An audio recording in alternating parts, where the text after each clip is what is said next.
Good evening. This is the September 5th, 2019 meeting of the Monroe Planning and Zoning Commission. We're meeting in Town Council Chambers. It is now 7:01 p.m. Please stand and join me in the Pledge of Allegiance.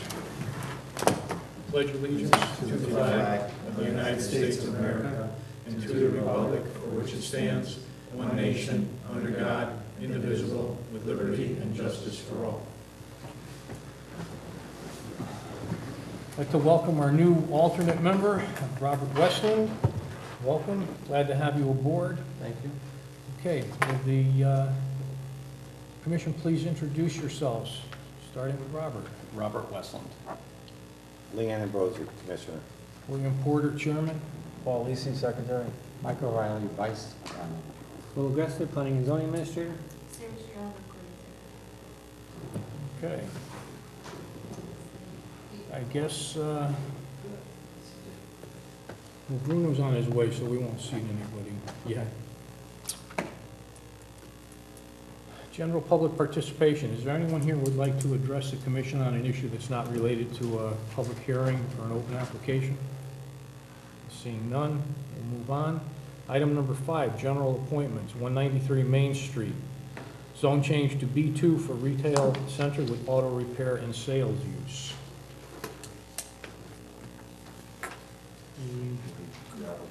You have to take the blue one out.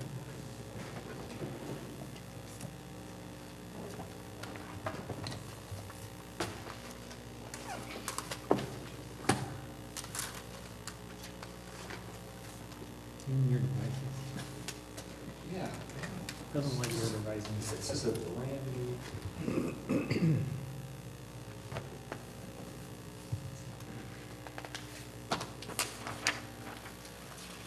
Try one of the ports on the other side.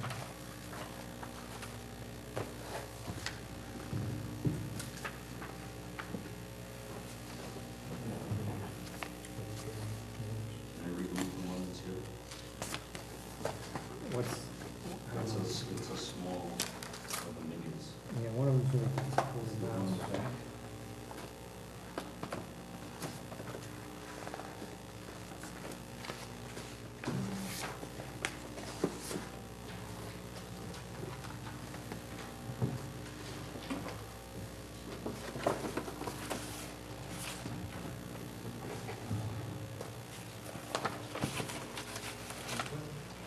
Stuck in the back.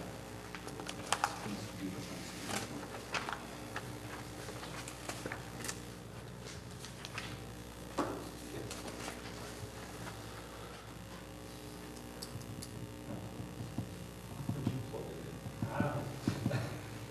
You just don't have the touch. well, you know, I got a real history of it.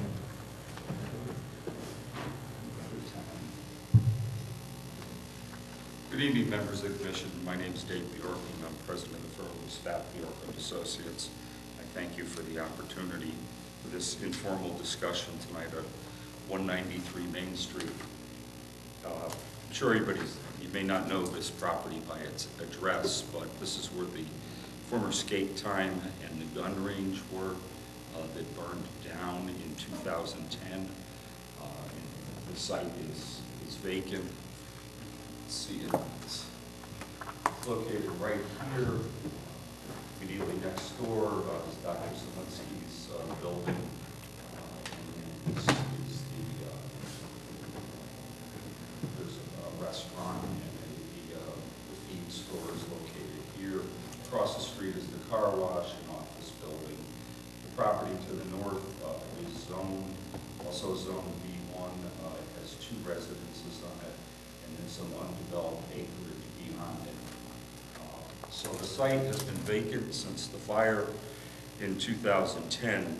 This evening I'm representing Mr. Mark Mancharillo, who's looking to purchase the property. He has some specific ideas and some tenants that he has talked to who are interested in the property. And one of the prospective tenants would like to have an auto service facility and a used car facility in a portion of the building. The other uses would be a personal trainer wants some space, an auto parts store, which would not have any retail space per se, Norman Auto Parts Warehouse is interested in the space. So the reason why I'm here this evening is, the primary reason is that in order to incorporate those uses into the site at this property, we need to change the zone to B2 because they're not permitted in B1. I don't think that, in my experience and how this area has been developed, I don't think this is a stretch, and I think it's compatible with the neighborhood as it sits there today. The nearest B2 zone to the north is at the Sippin facility at 234 Main Street. The nearest B2 zone going south is the properties on both sides of Main Street, south of Purdy Hill Road and Judd Road. This is the area where the Shell station is, and the properties on the other side are also zoned B2. The other thing that is interesting about this stretch, there are two service facilities in this stretch that, although it's zoned B1, there is the mobile station at 163 Main, and then across the street there's the oil change facility at 172 Main. Both of those properties, I believe the 172 Main, the service station goes back to the 1920s, and the 163 Main is, according to the assessor's records, was built in the 50s. So we have had a history of automotive uses in the area, so I don't think that this would be out of touch with the neighborhood as it is developed currently. The rest of the uses in that strip are a combination of office, retail, we have the car wash across the street, but in order to develop this property, my client is seeking a change of zone. The other thing that I wanted to bring up with the commission and explore was, became apparent to me when we were working on the site. This is the site, and this is a prospective development plan. And as we all know, your regulations require that we have a 30-foot buffer strip adjacent to any residential and farming district. This property in the back is zoned residential and farming. The zone line goes around the corner here, comes to the side of the Greystone property. But the difference that I would like to explore with the commission is this is 165 acres of land that's owned by a combination of the state of Connecticut and the Aquarium Water Company. And this primarily has been set aside and has been for years. You can see here, this is what I refer to as the Easton Canal. This is the canal that was dug in the early part of the 20th century that diverts the west branch of the Quantic River to the Easton Reservoir. So in a case like this, I don't see that there's ever a potential, as long as we're, we have a public water supply, that this property will ever be developed. And so the other thing I wanted to explore with the commission is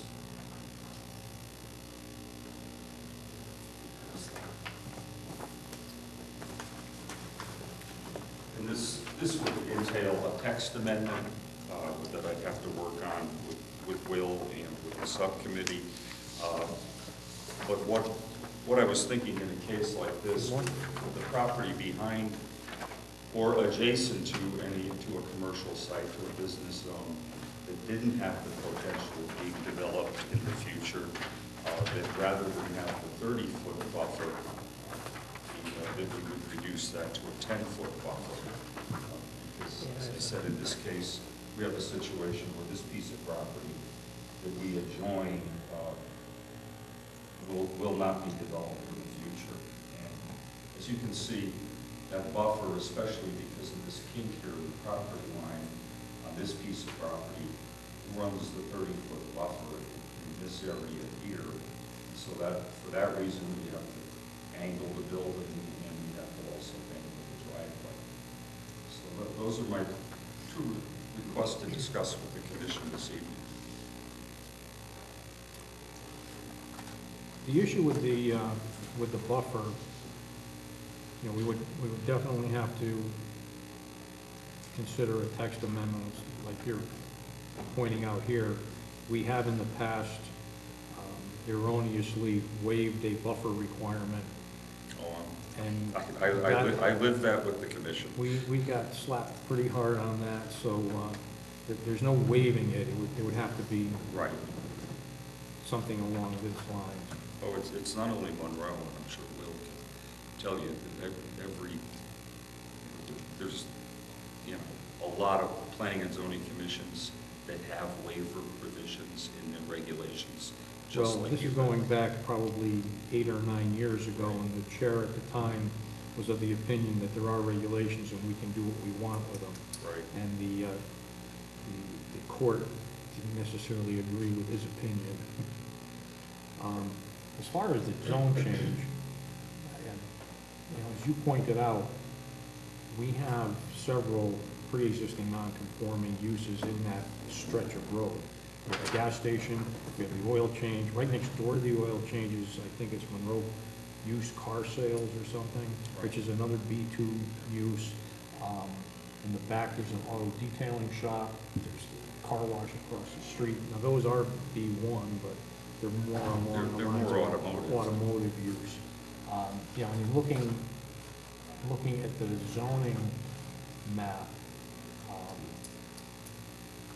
I wouldn't be too inclined to just take this one little piece and make it a B2, but I personally think that what we should look at is perhaps extending the existing B2 from the south side of Judd Road, bringing it all the way up through that existing B1 zone, and making that all B2.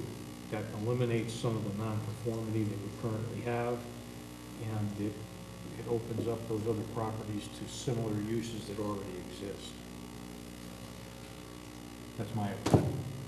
I think that's a great opinion. Well, was it? I'm in Yeah. agreement with that opinion. This is an I-1, this is, I think it's 200 It's 200 Main Main Street, Street. which is an office building that's back off the road, just south of the Sippin facility.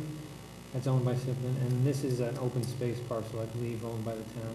That's all That's swamp. correct. Yeah, it's all wetland. Swamp. What It's was all there- wet. Was there a specific reason why that was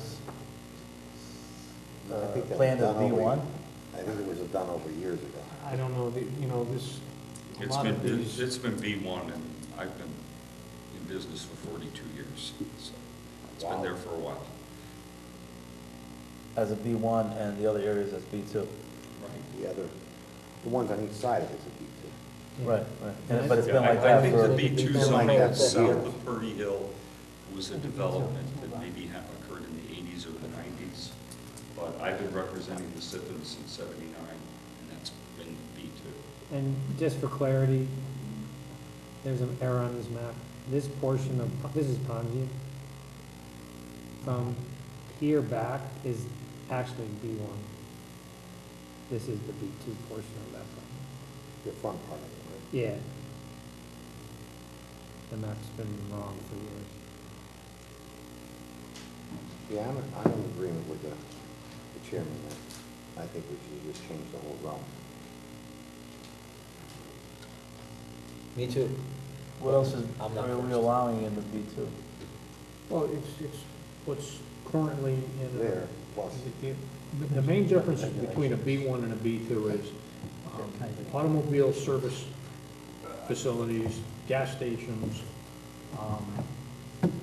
Oh, those, Retail garden center, Sure. yeah. Carnival Road. No, but those are the major, it sounds like. Yeah, they're mostly auto related. Auto related, yeah. And you have an auto spot that wants to go in there? Pardon? You have an auto person of some sort that wants to go in there? Yes, he wants to have a 3-bay service facility and associated with that a used car facility. I mean, it pretty much makes a lot of sense to do it that way, especially since there's a all the stuff that's surrounding Retail it. goods. Well, yeah, across the street, the gas station, And that's then- really a B2. Gas station across the street. The landing station, right, that's- And I don't think any of this property is in the watershed, although it's next to the watershed. The divide is pretty much here. The canal was excavated and the watershed starts at the very Yeah. top of the excavation, Right. which you can throw a stone to from the rear of these properties. Yeah, it's along the back end contractors, but they're not in that place, right? Right, and these other properties that have been developed do not have a buffer at all. The two, the one next door, the office building, which again was built in the 50s, goes right to the property line, and the next building goes right to the property line. There is no buffer being maintained there currently. Contractors, builders, trades establishment, that's something. Robert, I should have made this statement at the beginning, but for your benefit, I don't know if you're fully aware, a general appointment is an opportunity for an applicant to come before the commission in an informal, non-binding conversation about potential or proposed use for a property. You know, it's strictly an informal conversation where he asks us questions, we give him some feedback, so they know how they may want to proceed with an application in the future. So this is all non-binding. Got it, thanks.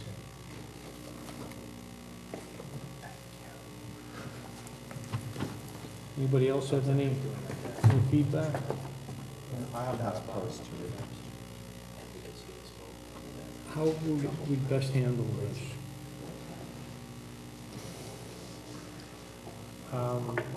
Well, if the commission wants to take it on, you would do a zone change. But it involves multiple property owners, so to some extent, you may want to reach out to them to get their pulse, or come in with an application with them collectively. But that's, not a small undertaking, obviously, there's multiple property owners, but it's, obviously potential to their advantage, I suppose.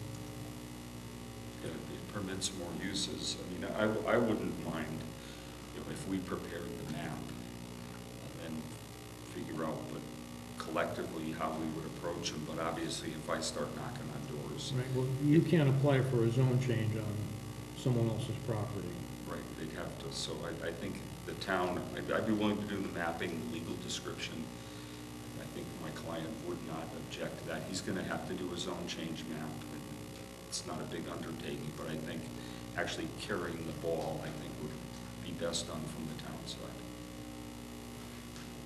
So it really comes down to how much do you want to reach out to all the individual owners or not? How many owners are you talking about? Well, there's a good dozen properties in there.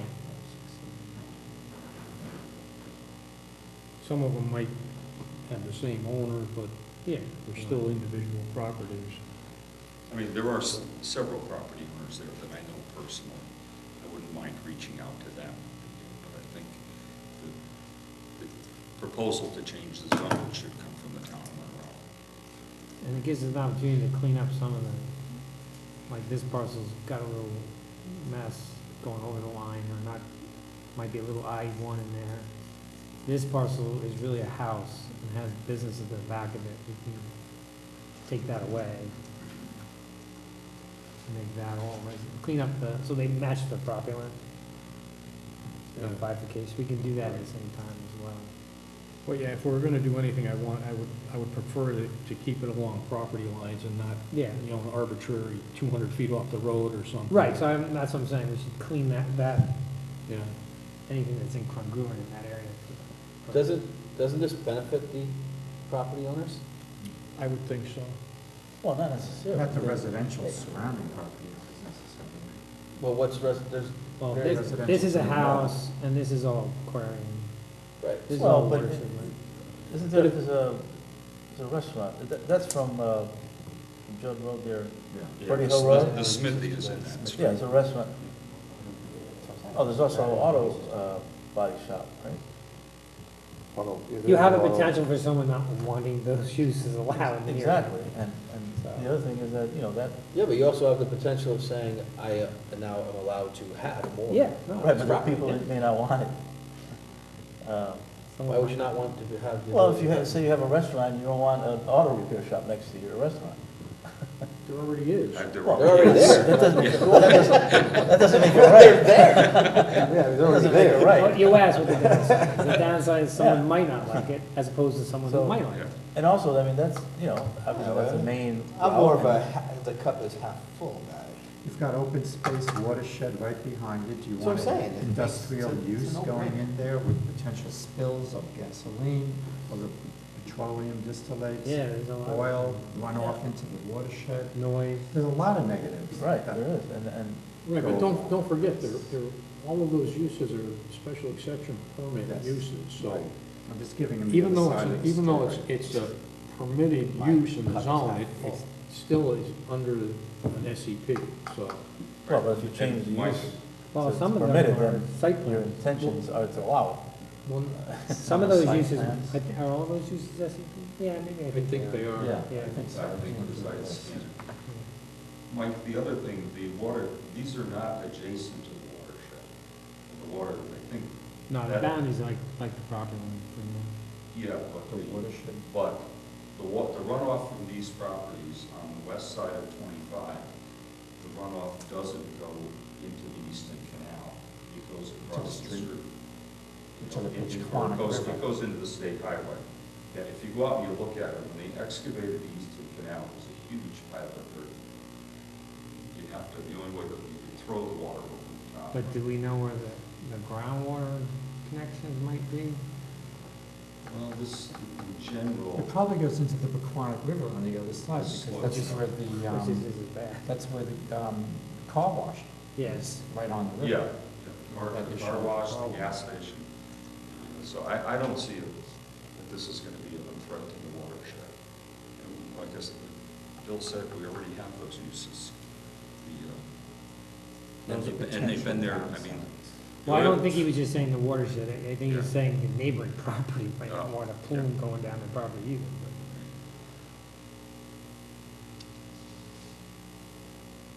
But there are safeguards that can deal with that stuff. Yeah, but this buffer change would be a separate application. Text. Oh, that would be That'd a be a text, text we'd amendment. have to come forward with a text amendment and then apply that. And if I could ask a question, Will, you had indicated, and it's true, these properties are not adjacent, they're not watershed. You have to get to the canal before, were you differentiating that possibly a text amendment would make a difference? I haven't looked at any other. No, I was just saying that in relevance that in the past, when we've had properties within the watershed, Aquarian has come down hard on things like gas stations being in those projects. Right. So So these do you don't have a fall motion? within the watershed. Do I have one? I'm not looking. But the boundary for the watershed is somewhere along this, I don't. It's right feel along. like- Well, You said I don't have a probably- property map probably that's along If we go road. back to the. Yeah, the photo, canal is probably If we can go back to the photo, you can see this, different. the first. These properties, what you can see here is the extent of the pavement in the rear. That's the canal, and that's the big excavation. So there's a suitable buffer there already. But this area here is not watershed per se. You have to get to the top of the excavation, and then this water flows that way. This water flows that way. Yeah, the watershed map doesn't show property boundaries, but when you look at it, it looks pretty much to the back of, off his property.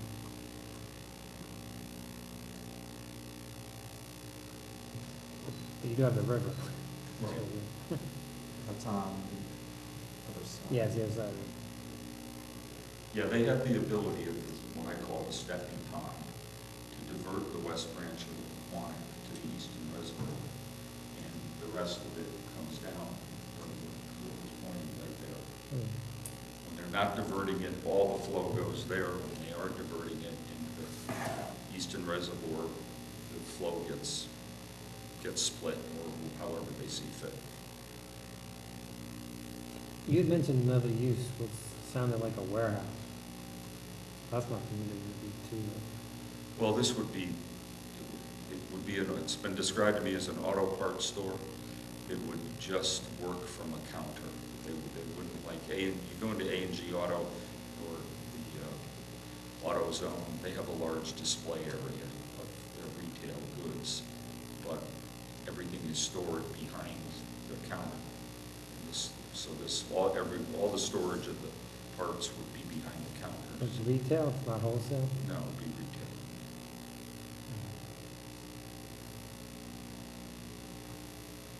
Anybody else have anything?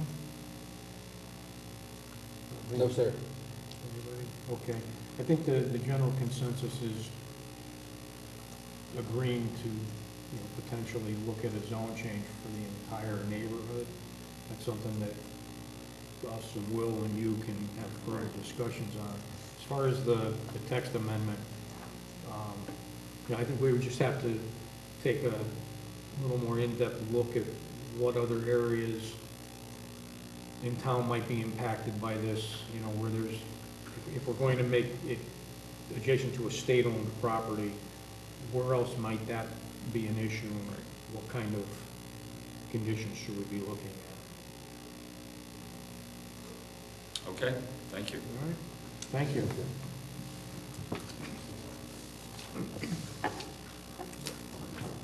Okay.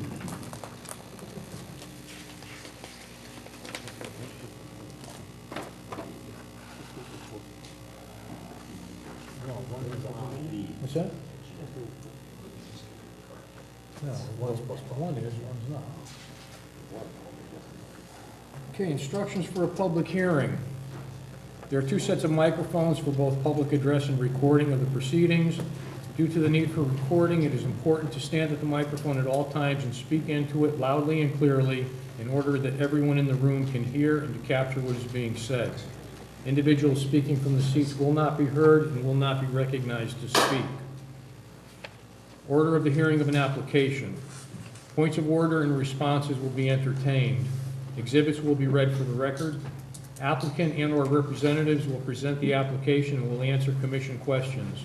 The floor will be open to those in favor. The floor will be open to those opposed. The floor will be open to general comments or questions. The floor will be open to the applicant, who may take the opportunity for closing remarks or rebuttal, after which discussion will close. The applicant or his representatives are the final speakers. No comment shall be accepted from anyone unless recognized by the chair. All questions and comments shall be addressed to the chair, who will determine if an answer shall be provided and by whom. There shall be absolutely no discussion between speakers and audience.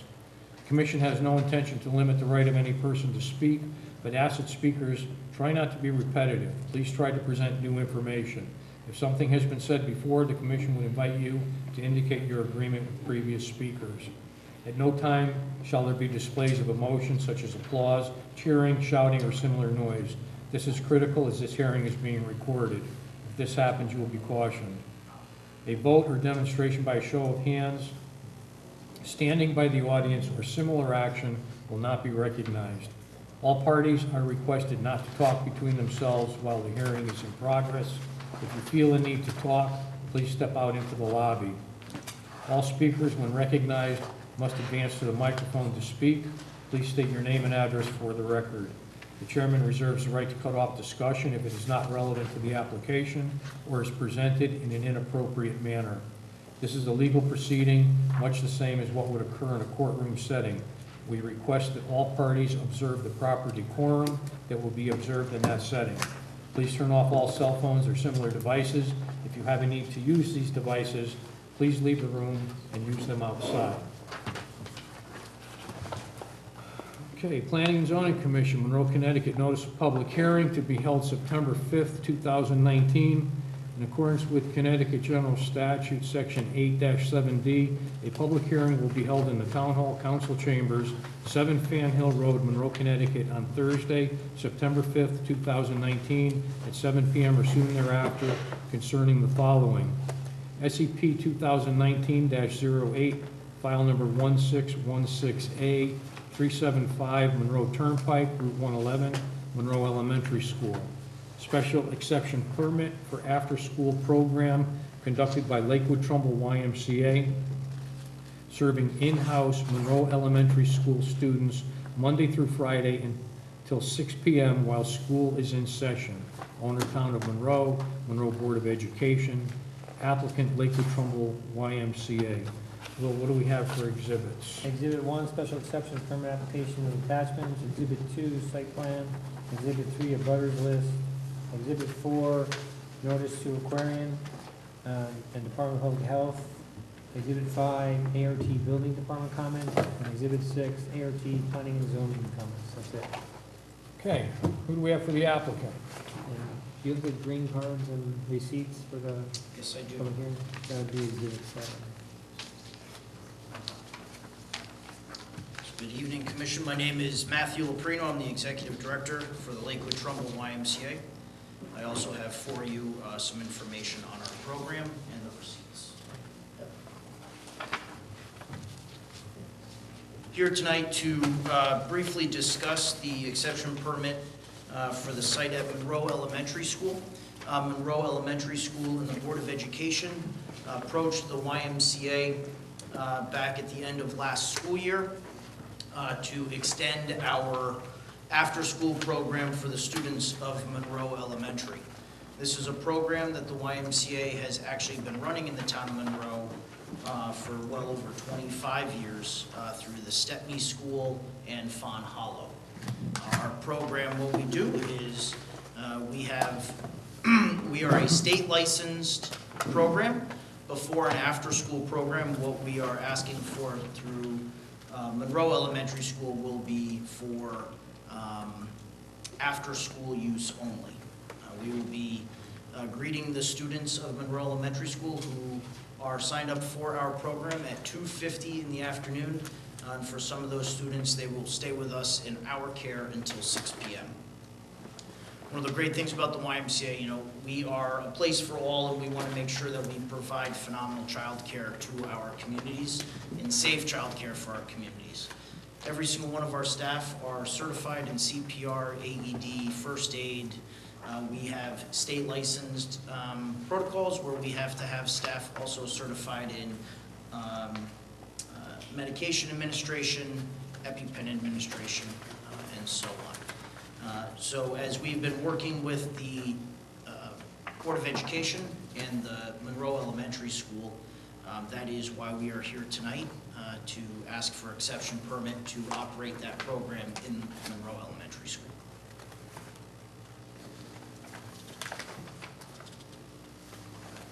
You say it's just after school? Yeah, this is just an after-school program because of Monroe Elementary's timing. Their school begins earlier than the other two sites, so it would be too early in the morning to run that program. They approached us to just run after school. Okay, you say you currently run this program in? We are currently running this program at Stepney Elementary School and Fawn Hollow Elementary School. Okay. Those are before and after school programs though, there. Those are before and after school programs, yes. Those programs, we greet children at 7 a.m. And we release them into the schools just before 9 o'clock when we hear the announcement over the loudspeaker where the children are able to go to their classrooms. And then we greet those students again in the afternoon at the conclusion of their school day. What's your ratio for teachers to kids? Our ratio is no greater than 1 to 10. We will never have one staff person with not just one child, but we will never just have one staff person on site. And we follow a rule of 3 as well. Which simply means rule of 3, there's never one child, or it's never a 1-to-1. There's always at least 2 other people with another individual. And we follow all state mandated guidelines for our program. As this is part of the process for the YMCA to get a license for our state program. As I said earlier, this is a state licensed program. We cannot just operate an after-school program at a site simply because someone wants us to. This is the step that we needed to take to have Planning and Zoning sign off on this and check it off for us to apply for that license through the state of Connecticut. Robert, do you have any questions? How come the program can't be carried out at Monroe L? The limitation on space? Meaning? The other two schools have the program in-house, correct? So the YMCA operates the before and after school program for Stepney and Font Hollow. We currently have children who are bused from Monroe Elementary School to those other two schools.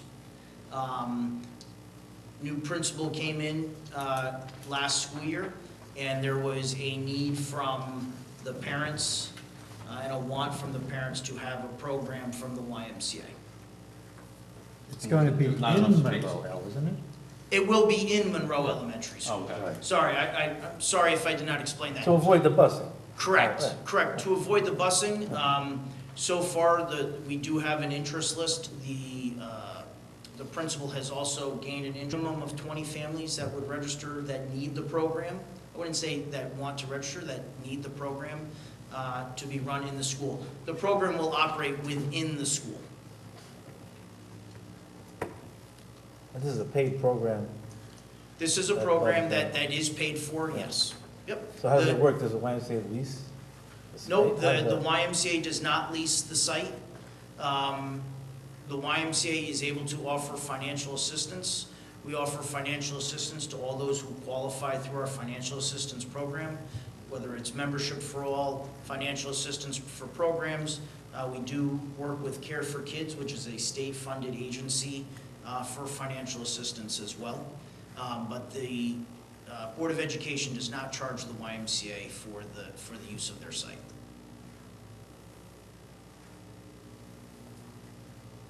But it is beneficial to the families that Correct. attend that school. Right, but the families are paying for The it. families this, are paying yeah. for it, yes.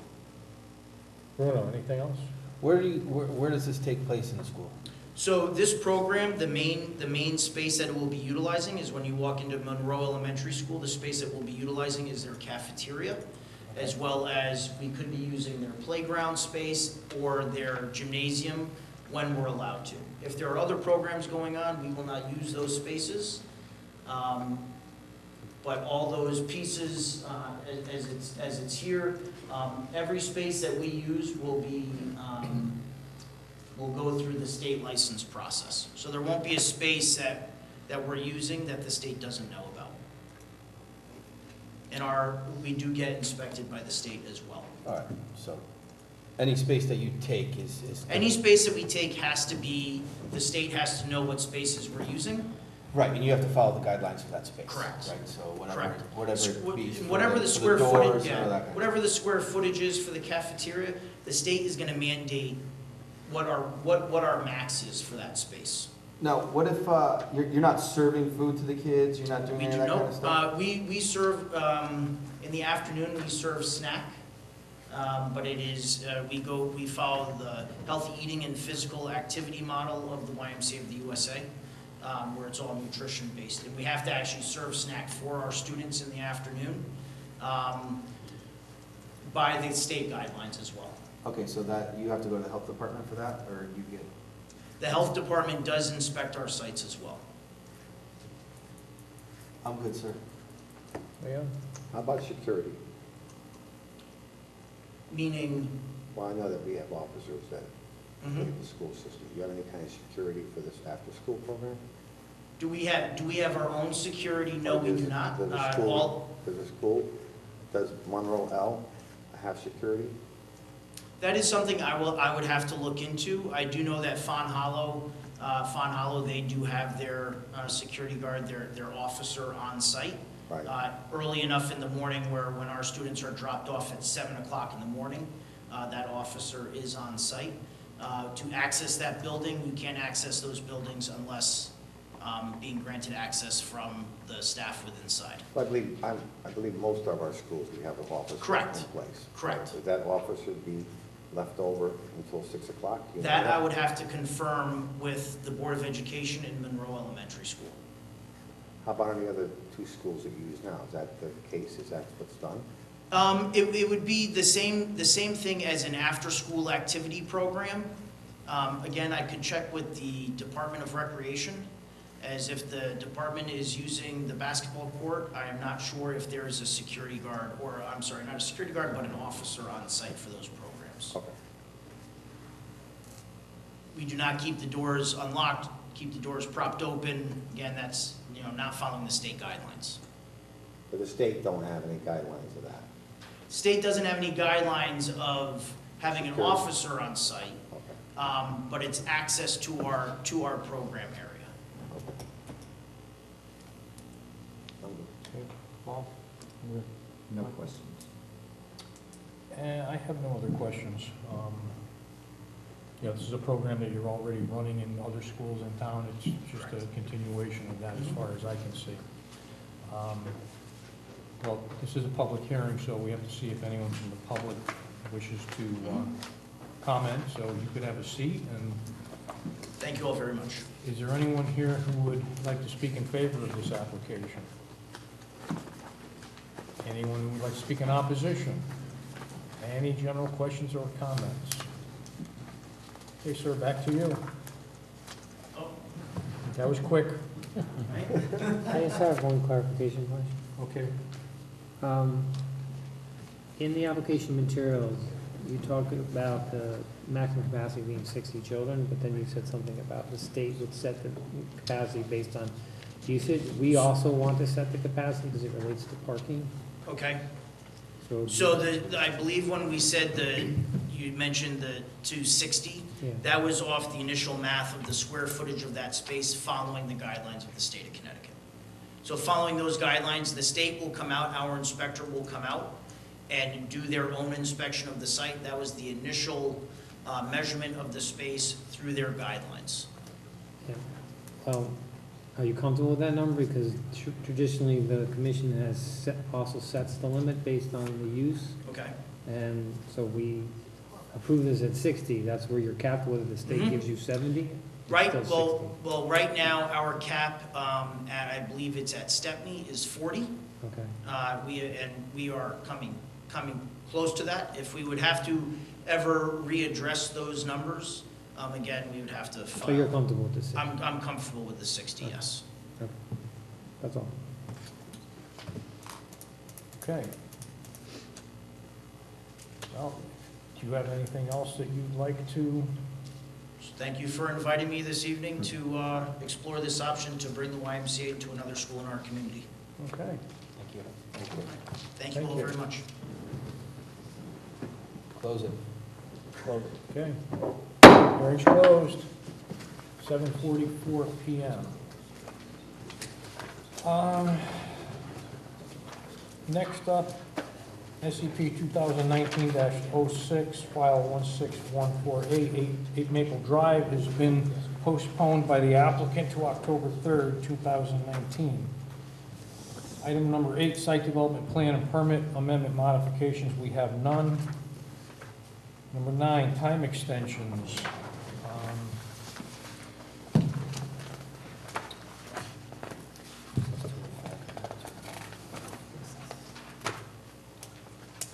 SCP 2018-03, file number 1598A, 205 Monroe Turnpike.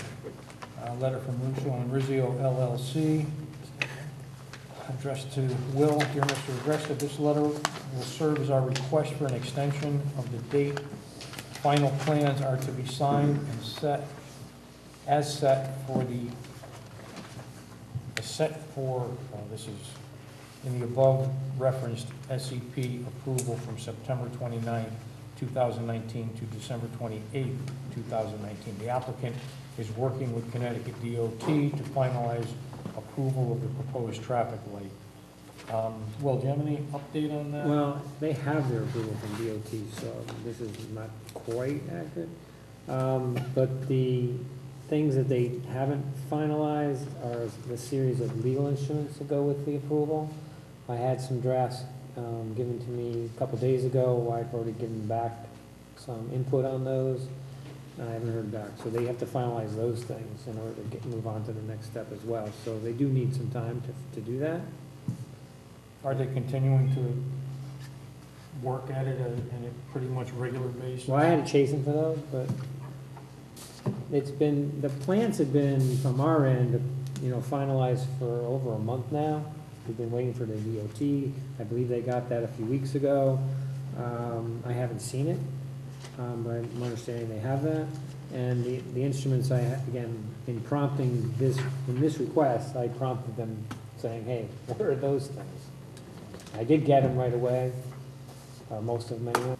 I would say yes, to Okay. the extent that they will operate. The applicant's requesting a 90-day extension.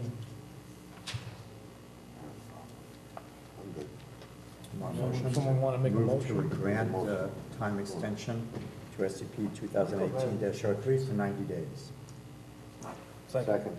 We have a motion, we have a second. Any further discussion?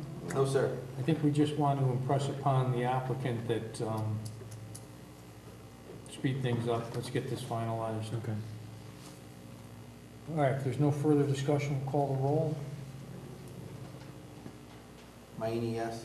Ambrosi, yes. Porter, yes. Lisa, yes? Riley, yes. Also, just know for the record that Commissioner Mayini was here at 7:04. I thought it was a little bit earlier than that, I thought it was a No, little it later. was 7:04. Actually, that's when you walked through the door. We looked at our clock. Thank you. You're welcome. Item number 10, bond releases or reductions. SDP 2015-04-A2, file number 116448 Pepper Street. Request for a full release of a $5,000 bond. And 21,000. Okay, that's not on the, There's 3 bonds. Two separate ones. Two separate bonds. On the there's- agenda? Are you looking No, at the on draft the agenda? Letter. Not a letter, this. am I looking at the wrong agenda? Yeah, you're looking at the draft. Okay. I do that all the time. Okay, full release of a $5,000 and a $21,000 bond. Actually, they're also in this letter requesting the inland wetlands, but we'll let the inland wetlands handle that, unless they have already. So we have a letter from the applicant requesting a bond release. We have documentation from staff that there was one $5,000 bond and one $21,000 bond, both of which the recommendation is to release the bond. So, we have a motion. Move to release the 2 bonds, SDP 2015-04A2, for 5,000 and for 21,000. Second. We have a motion, we have a second. Any further discussion? All right, call the roll. Mayini, yes. Ambrosi, yes. Porter, yes. Lisa, yes? O'Reilly, yes. Okay, next up, 12-5-SEP, file number 1509A, 57 Pepper Street, full release of $35,000 bond.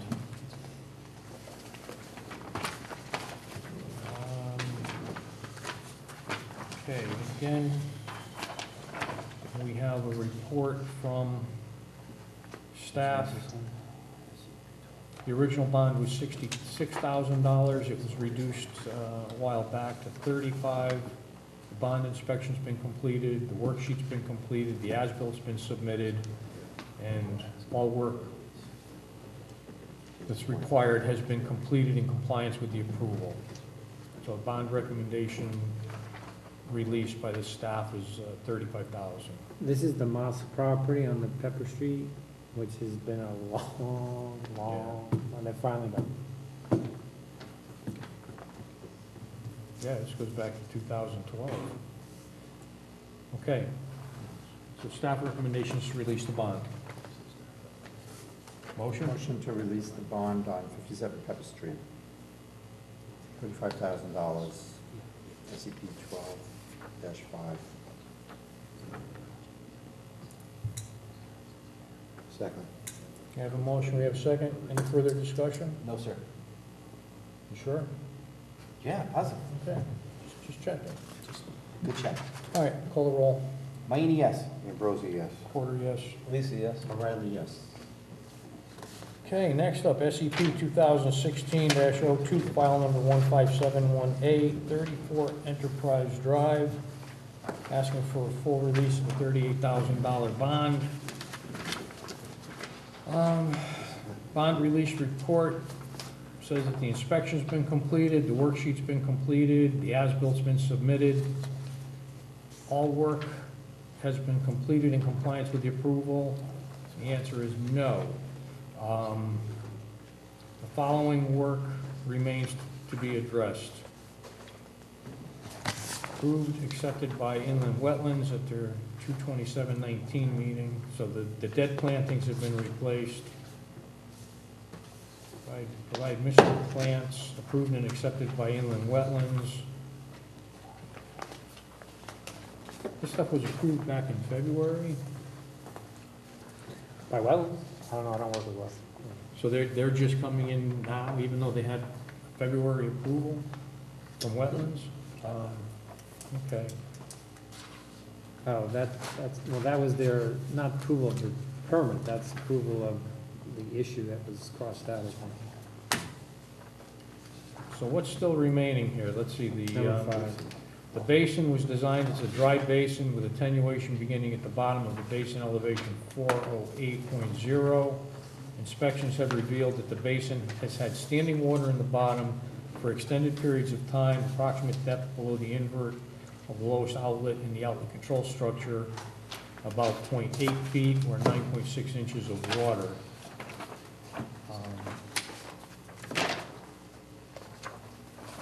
There's more on That the was, back. and on the back, per the commission's request, I have re-inspected the site and monitored conditions relative to the performance and function of the completed detention basin and have the following to report.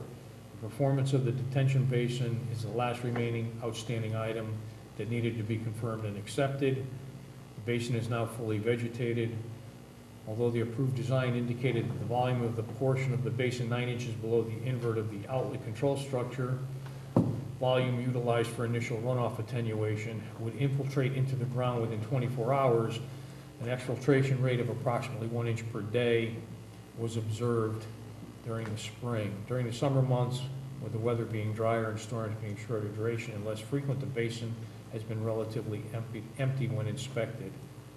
Upon further research of the subdivision plans and records, the original detention basin design accounted for attenuation but no stormwater quality control measures.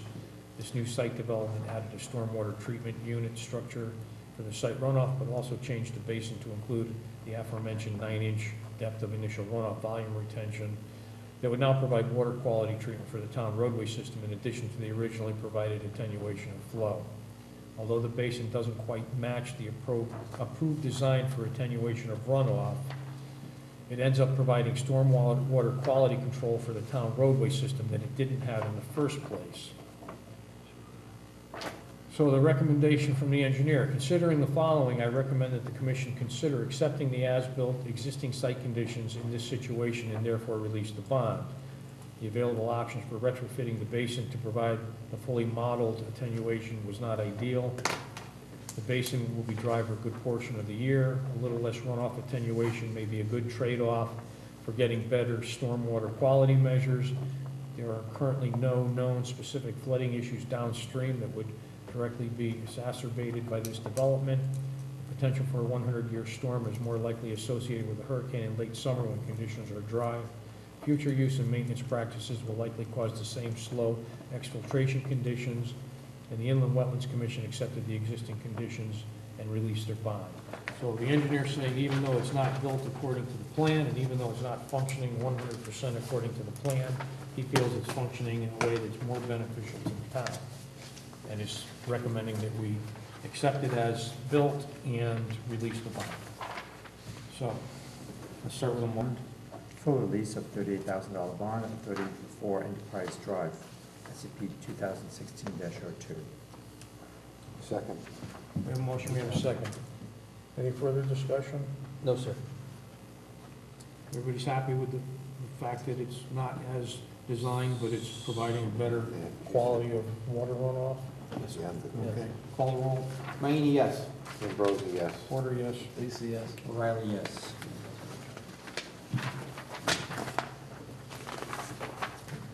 Okay, pending minute meetings, August 1st, 2019.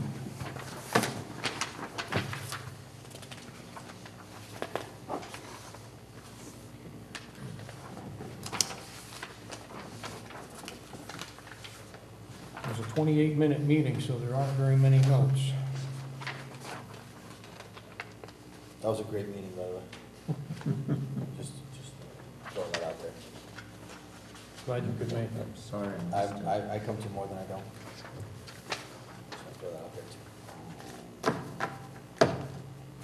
All right, anybody? Except Michael? 23 minutes. You need a motion? Yeah, motion to approve. Council order at 7:05. Oh, okay. I'm sorry, 23 minutes. 23 minutes. That meeting just got better and better. We have a motion. Motion to approve the meeting minutes for August 1st, 2019, as drafted. Second. We have a motion, we have a second. Any corrections or comments or anything? Anyone? Looks wonderful. Call the roll. Mayini, yes. Ambrosi, yes. Porter, yes. Lisa, yes. O'Reilly abstained. Thank you.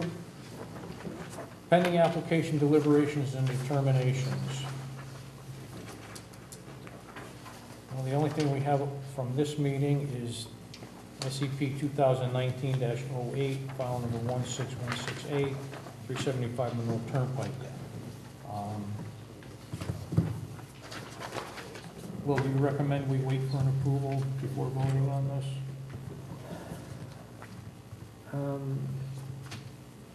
Not really, you could, I mean, I normally would, but the only condition really would be what's outlined in my memo is the, setting a maximum of 60 and that it be either 60 or less if the state comes out with a lesser number. Oh, and I think I can speak for the commission when I say we're going to waive the survey Yeah. requirement. I mean, 'cause it's not building anything, so. Right. Yeah, they're just utilizing Yeah. the structure. Yeah. I would say waive it. Thank you. I would be inclined to accept a motion on this and vote on this tonight. Yeah. Let's do it. Go for it. Okay. You want a motion? Let's. All right, You have to draft, No, we're not going to do that for this. I move to accept SCP 2019-08, file number 16168, 375 Monroe Turnpike, Monroe Elementary School, and Lakewood Trumbull YMCA, With conditions. with conditions as noted. Survey, capacity, that's about it. And standard conditions of filing. Docs. Okay, we have a motion for approval with a condition. Do we have a second? Second from Commissioner Mayini. Thank you, sir. Any further discussion? All I wanted to find out was about the security, but It will be whatever is standard for the school system.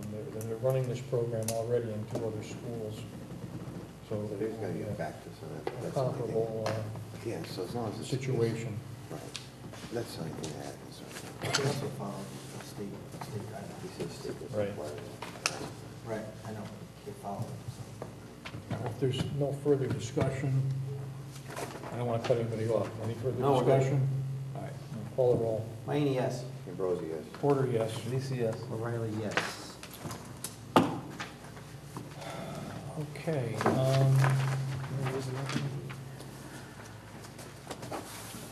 regulation review amendment work session. We have scheduled our next meeting for next Wednesday at 5:30. The subcommittee? Subcommittee, yes. It just got scheduled today. Okay. Are we doing? Sorry I didn't notify you sooner, but I knew I'd see it tonight. Are there So more than the one 11th? issue on that? Pardon me? Are we doing multiple The issues 11th. or just one? That's 11. I think the primary Sure, issue it's the fifth, of right? that meeting is Yeah. going to be the I-4 discussion, since we have them coming in earlier for a meeting with Vin. Okay. Um, I did see John Kimball yesterday, and we had some discussion about the existing district uses and had that conversation and some other conversations. And he came in today and was asking about what to do next, so he's gonna put together something in writing. So I guess we'll wait for him to give us that, to move forward on that one, Okay, right? and then we also, And then the mixed use, I don't know. the mixed where we're use, at. Does Rick have anything, who's gonna give us Yeah, a you want me to put that on? combination, compilation? Is Rick gonna be? yes, Rick is Yes, back, he is. he'll be back Monday, so he's supposed to be at this meeting on Wednesday, Okay. and the earlier one also. Okay. Do you want the mixed use on too, or? I think we should address that anyway. Hmm? Can we do that? I think we should address some of that. Is he, Well, will he be ready? Then I would say, at a minimum, we should review the information that Rick is putting together about the different paths that we can choose to take for that. Okay. I'm sorry, but what time are we meeting? 5:30. 5:30? We can. Thank you. You're welcome. We can notify the applicant that we, as the committee, are going to be having some preliminary discussions. I don't know if it would be worth their while to come, I mean, they're more than welcome, but the I-4 is going to be the first thing on the agenda. Then we'd be going into the mixed-use discussion. Not Stevenson. Well, again, John is supposed to be putting something together that, if we get something, we can always review it. I don't know how, Can add that to the agenda. I'd have to put it on the agenda though. You can't add to the, you don't have regular meetings, so you do special meetings. okay. Well, I'm tired of it. I mean, I can add it to the agenda, whether it comes or not, is another story. Put it as the last item on the agenda, and, let John know that we may or may not get to it. Well, it's really up to him giving us something. Yeah. But even if he gives it to us, we may or may not get to it. True. I like to usually cut them off by 7:30. Yeah, that's a good idea. The last meeting. What's in my calendar? Oh, boy. So that's it for the regulation review and amendment work session. We've received no correspondence. We do have, I did get the town planner's report. That, I don't think he left copies, did he? I didn't. I didn't see it. I'll just run through it quickly and let you know what he had to say.